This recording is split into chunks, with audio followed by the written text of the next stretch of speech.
Look at me, she purred to the passengers. I'm the latest diesel, highly sprung and right up to date.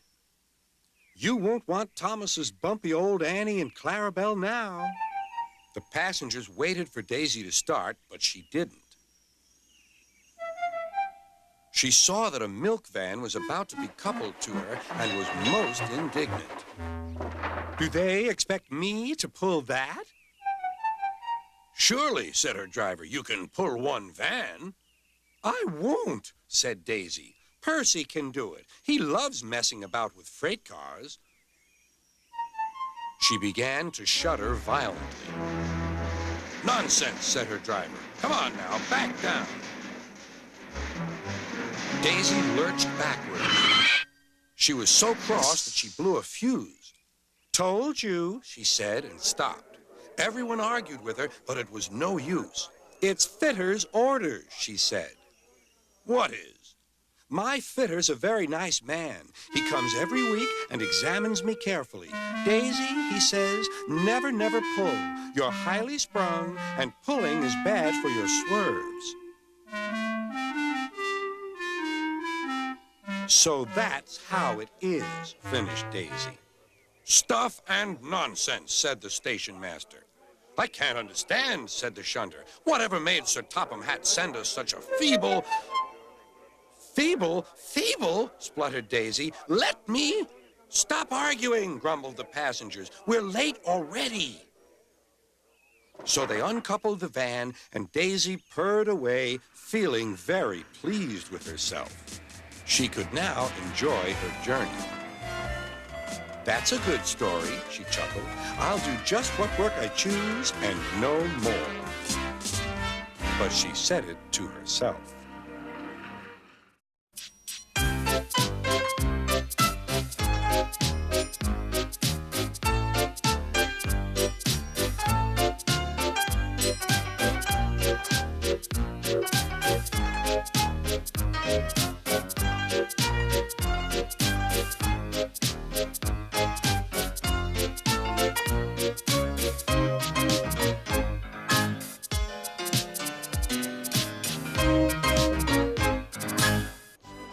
Daisy, the diesel rail car's work in the countryside was full of surprises, but she was frightened of bulls and cows, and she remained very lazy and stubborn.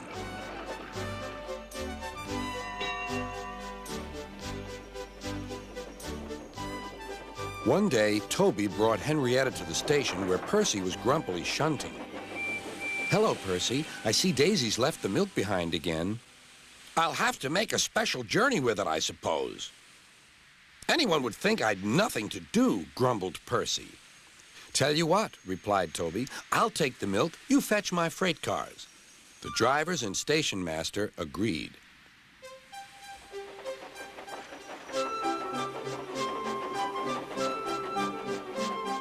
Percy had never been to the quarry before. He began ordering the freight cars about. Hurry along, he said. The freight cars grumbled to each other. This is Toby's place. Percy's got no right to poke his funnel up here and push us around. They whispered and passed the word. Pay Percy back. Pay Percy back. Come along, puffed Percy. No nonsense. We'll give him nonsense, giggled the freight cars. But they followed so quietly that Percy thought they were under control.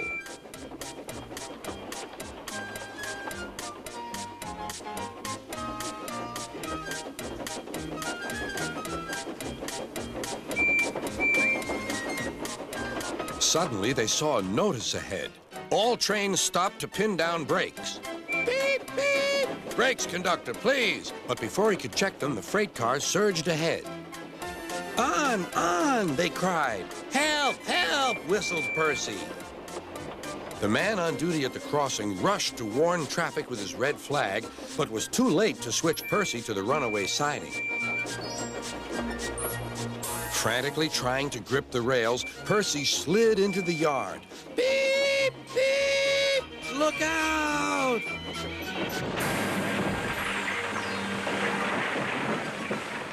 The brake van was in smithereens. Percy's driver and fireman had jumped clear, but Percy was stranded. Next day, Sir Topham Hatt arrived. Toby and Daisy had helped to clear the wreckage, but Percy remained on his perch of freight cars.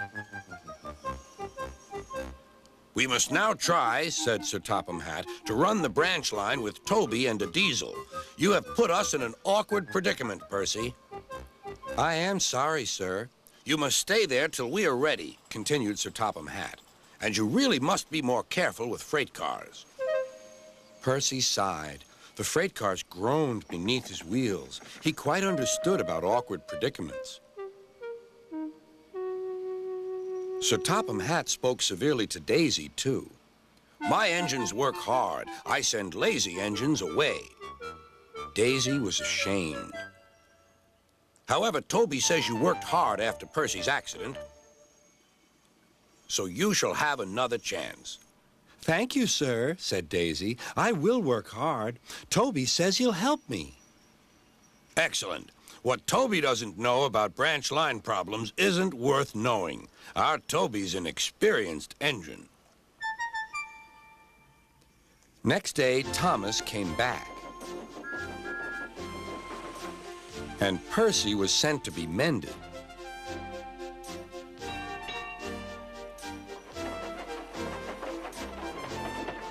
Annie and Clarabelle were delighted to see Thomas again, and he took them for a run at once.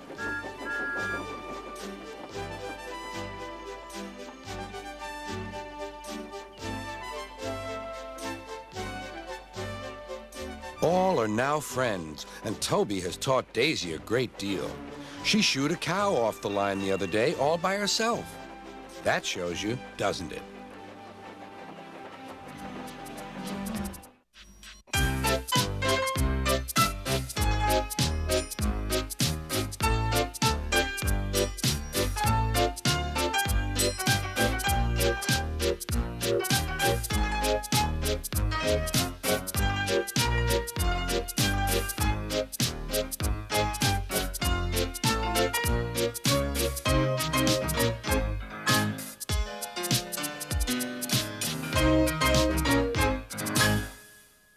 Gordon was cross. "Why should Henry have a new shape?" he grumbled. "A shape good enough for me is good enough for him. He goes gallivanting off, leaving us to do his work, and comes back saying how happy he feels. It's disgraceful. And there's another thing. Henry whistles too much. No respectable engine ever whistles loudly at stations. It isn't wrong, but we just don't do it." Poor Henry didn't feel happy anymore. "Never mind," whispered Percy. "I'm glad you're home again. I like your whistling." "Goodbye, Henry," called Gordon. "We're glad to have you with us again, but remember what I said." Later, Henry stopped at Edward's station. "Hello, Henry," said Edward. "You look splendid. I was pleased to hear your happy whistle yesterday." "Thank you, Edward," smiled Henry. "Shh! Can you hear something?" "It sounds like Gordon," said Edward, "and it ought to be Gordon. But Gordon never whistled like that." It was Gordon. He came rushing down the hill at a tremendous rate. He didn't look at Henry, and he didn't look at Edward. He screamed straight through the station and disappeared. "Well," said Edward. "It isn't wrong," chuckled Henry, "but we just don't do it." And he told Edward what Gordon had said.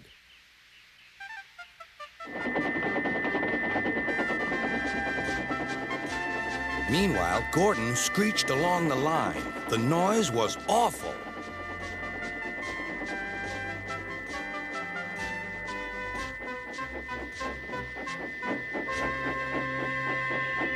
At the station, everyone covered their ears. Sir Topham Hatt covered his ears, too. "Take him away," he bellowed, "and stop that noise." Gordon puffed sadly away, but he wouldn't stop whistling until two fitters climbed up and knocked his whistle valve in place. That night, Gordon slunk into the shed. He was glad it was empty. It isn't wrong, murmured Henry to no one in particular, but we just don't do it.